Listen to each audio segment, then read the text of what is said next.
Hello and welcome to a new season of Q&A with Fred. I hope you're strapped in, put on that seat belt, put on your helmet, put on your condom, you might as well. This is going to be a roller coaster of emotion. Let my voice take you over the mountains and into the valleys. I'm gonna answer questions that you never even thought you had.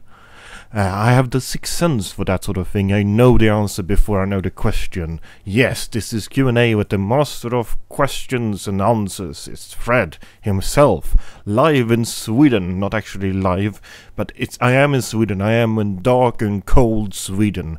I have slept for like 12 hours today because the sun never rises and I'm kind of a mess. I feel bad, I am ill, I am neurotic and anxious as ever. And yet, I have my golden voice, and I can answer the question that comes into your head if you just send me something on Tumblr, or Twitter, or even in the comment section here. Yes, I take everything. I even take anonymous questions, because I'm desperate. And I'm honest. That's the best quality I have. Honest Fred, they call me back where I'm from. Oh, there goes old honest Fred. He never lies. No, he does not. He is such an honest man. He is. Yes, he is. That's how people speak where I am from. Yes, they do. Don't question it. We all know from the Swedish chef that all Swedish people just say bork, bork, bork over and over again. And it's absolutely not a lie. It's very, very well researched, that character. And all Swedish people have mustaches like that. I have a mustache. I'm scratching my mustache right now for you. I can also scratch my beard. There's something very entertaining about scratching your facial hair for people on the internet that don't even really know your face. Can you hear that? Hear my beard scratching. Wow. I mean, so I told you you should have your condom prepared, so I hope you are aroused. Wow. So this is what this Q&A is all about. It's about me being silly in front of a microphone, trying to fill out about 20 minutes of senseless talk. I mean, I'm alone, I don't have any friends here. Well, I do have an audience behind me. They're just very, very quiet.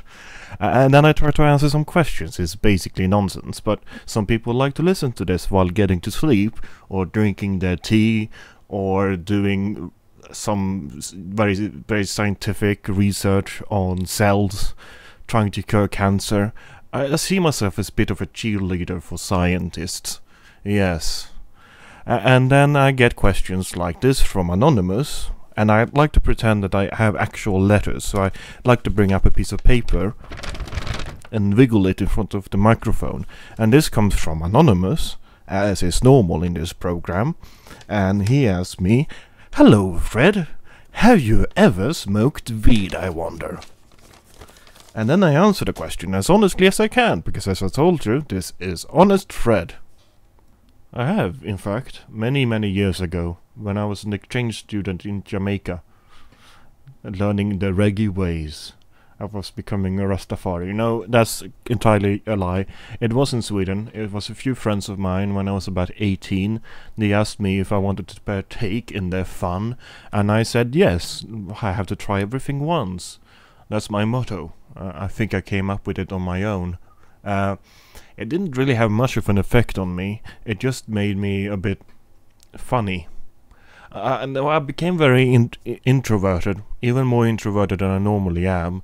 I didn't really speak much. I was just busy trying to sort of think about the effects that it had on my body. I became kind of, I'm the sort of, I guess there is a stereotype with people who do smoke a lot of weed. They have this stereotype about that person who, when smoking weed, kind of becomes even more philosophical and begins to sort of look up in the ceiling and wonder about what things really are like. I guess I was that person, which I am sort of in real life as well. So in sober life, I should say. It's not as if smoking weed is a fantasy. It's obviously also in the real life. I'm not sure what I'm saying, but I started getting quite annoyed at my friends because they were talking about how they wanted to, in our religious class, they wanted to sacrifice a goat. because that's how they do it in Satanism, and Satanism is a real religion. They were joking about that, and they were joking about how horrified the teacher would be, and I was sitting in the back just I couldn't deal with that stupidity. I was just so amazed at how the drugs affected my speech. It was like living in slow motion. I had all these thoughts in my head just spinning around, and yet whenever I tried to pronounce them, whenever I tried to say anything using my tongue, it just came out as sort of, I feel a bit funny. I can't quite get the thoughts out of my head. I have these thoughts that I'm thinking in my head, and I can't express them. And, well, yeah, I basically became Kirk from Star Trek. I feel funny. There's something in my head that I can't get out. No, but then I tried to prove to myself that the drug didn't really have an effect on me, which is like drunk people who suddenly begin to speak very seriously and sort of have a very strict posture and act very, very sane. I'm not drunk. No, I'm not at all drunk. No, I'm very sober. It was kind of like that, and I began trying to figure out the most clever things I could say, so I started speaking about language. I started talking about the history of languages, Indo-European languages and all that sort of stuff that my friends just thought was absolutely riveting. But they laughed at me, as they would usually do, because I don't have any real friends, I just have bullies in disguise. And then we walked back home to where my friend lived. He had a sort of shack next to his mother's house, and then I ate cold pizza that he had left behind. It tasted good. It's the best food that I think I've ever eaten, and maybe that's the reason actually why people smoke cannabis in the first place, because of the munchies that comes afterwards. Because, man, when you get some food in your mouth after having smoked, it's just heavenly. It's the best feeling that I think I ever had while eating. You kind of get the same thing if you have if you've drunk a lot of alcohol, a lot of wine, and then you get that sort of feeling of hunger, which is why when people get back home from parties, they usually have something to eat, or they go by some sort of street kitchen and order the first thing they can see. In Sweden, normally that is a hot dog with some mashed potatoes on top, because Swedes have such a culinary sense. But yeah, I mean, I haven't smoked marijuana again, and I don't plan on.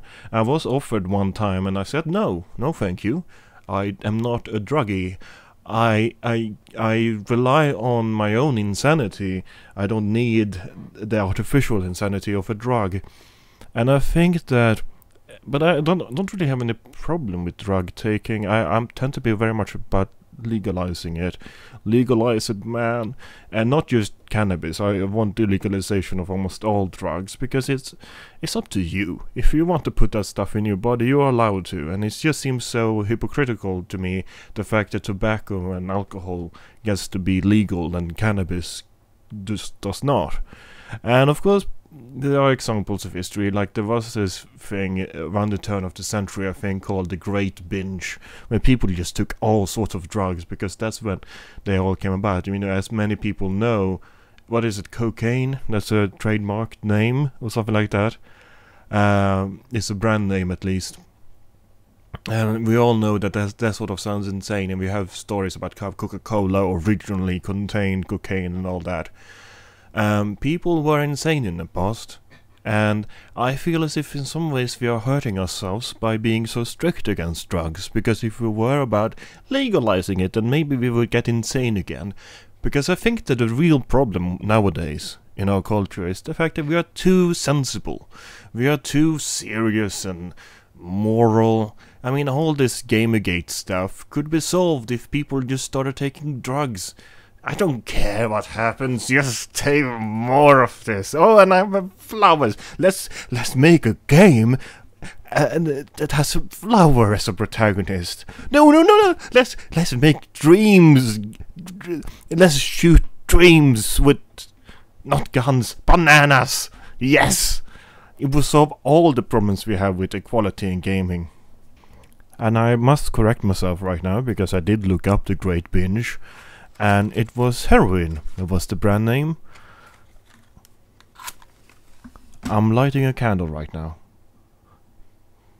so that we can have a nice atmosphere in here. You can do the same at home. And I put the match into a can of vanilla Coke, because that is the sort of sophistication that I represent. It's a nice way, because this way I'm making sure that there won't be any fires around, because it's a can of Coca-Cola. When was the last time a can of Coke burst into fire? I don't want to know, actually, because that seems incredibly boring. That's not an interesting fact, is it? The second question, on the same theme, because we all know that I have no creativity whatsoever, comes from Anonymous to... Wait, I've got to pretend. It's a letter. This is from Anonymous, and it asks, as a lover of alcoholic beverages, what is your opinion on people who do not drink alcohol? Well, as it said, I mean, I don't take any kind of illegal drugs. It's not because I have a problem with it. I want it to be legalized, and I don't smoke cannabis even when I'm offered, so there are certain things that I refuse. I also don't partake in incest. I consider incest to be wrong. It's not necessarily wrong if you have two brothers and you want to have sex. I don't really see the problem with that, because you are not in risk of, giving birth to a child. That's the problem I have with incest, the whole possible result of children who are in pain and suffering, because as it turns out, brothers and sisters having sex together results in stuff like ancient Egypt, and we all know that stuff is bad. We've seen the pictures of King Tut. He looked so miserable. We don't want that. Come on, people, stop having sex with your sisters, for fuck's sakes. But I don't necessarily think I mind it if people were to have sex with their sibling, if it doesn't result in children.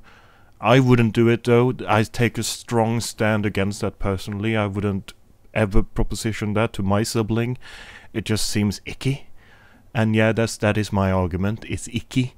And I can understand if you're someone who finds alcohol and drunken people icky. I can understand that, because I do say no to certain vices. But at the same time, I mean, I think it's kind of childish to be against alcohol in a weird way, because when I was a child, I was against alcohol. I didn't like my parents when they were drunk, and I also associated drunk... because my parents used to drink on Fridays, as is normal in Sweden. In Sweden there is a strong societal taboo against drinking in the weekdays. You're only supposed to drink on the weekends.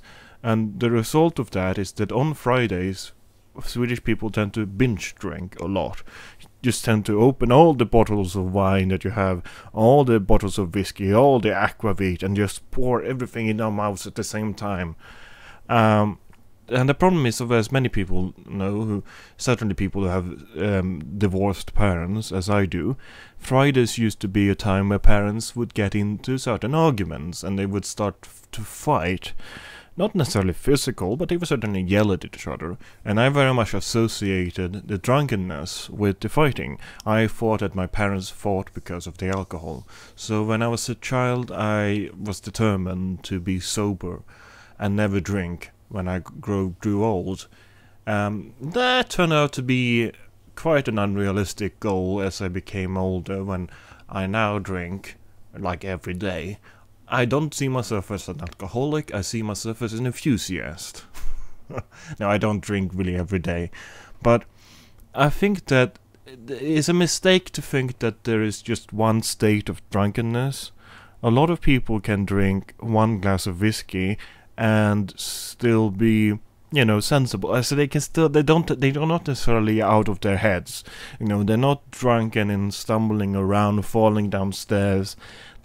They are in a pleasant mood and they feel good, but they're still sober enough that if some emergency were to happen or something went wrong, they could still address that and be sensible enough to deal with it.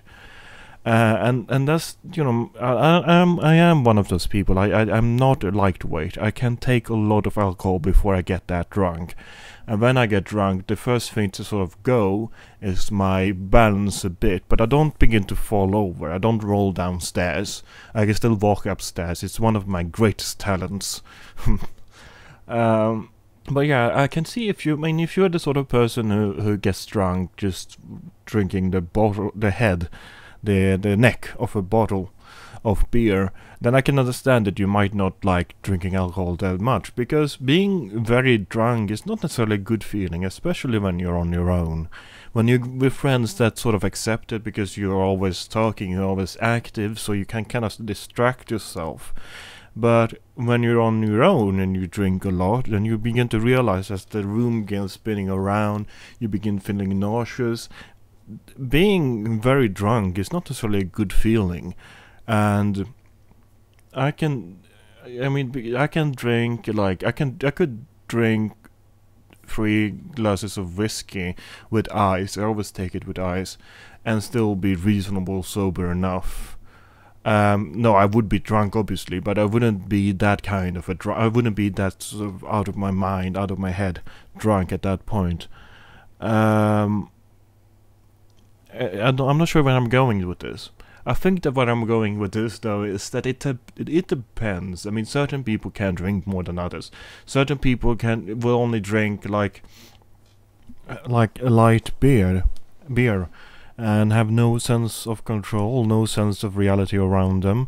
I've heard tales of alcoholic people who never drank anything harder than, well, beer, some light beer, like 5% alcohol, which to me is insane, because I drink a lot of liquor, a lot of harder stuff that has up towards 40%.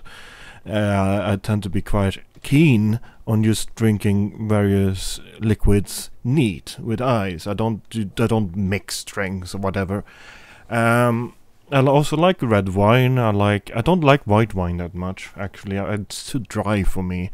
I don't like champagne even, which I'm sure some people have this idea about me that I like a lot of champagne. I just like to swim around in bottles of champagne. I'm sure that's the image you have of me in your head, and I'm sorry to say that that's not true. The good thing about that is that I'm very popular at fancy parties, because I say, well, I can have 1 glass of champagne, but you can have the rest. A lot of people like that in me. I don't like martinis or anything like that. I wouldn't go to a bar and ask, that James Bond thing of shaken, not stirred, which is such a bastard thing to say, isn't it? Shaken, not stirred. Just have it however they're willing to make it, you fucking asshole. Don't give them instructions. He's a bartender. He knows what he's doing. Don't give him instructions on how he's going to prepare this martini for you. You fucking douchebag. No, but I just like, as I said, I just like to have whiskey on ice or a glass of brandy and without ice. Yeah, it's fine. You only live once. For goodness sakes, people, don't get too sort of. Don't become teetotalers. There's no point. It's like giving up meat. Vegans, vegetarians, you're all bastards. You know that, and it's fine. It's fine to be vegan if you appreciate the bastardness inside of you. If you appreciate the fact that everyone is going to hate you, then it's fine to be hated. I'm still not sure where I'm going with this. I have not drunk any alcohol now. I have drunk some Coca-Cola, and if this Coca-Cola does contain cocaine, that maybe that explains it.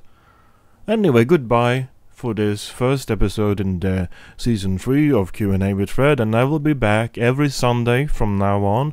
I'm trying to make it slightly more formalized. I try to follow the formula for success on YouTube. Release 1 video every Sunday, and you're suddenly going to have millions of views. I'm going to be in the next PewDiePie, because I'm Swedish, and PewDiePie is apparently Swedish, as it turns out. Who knew?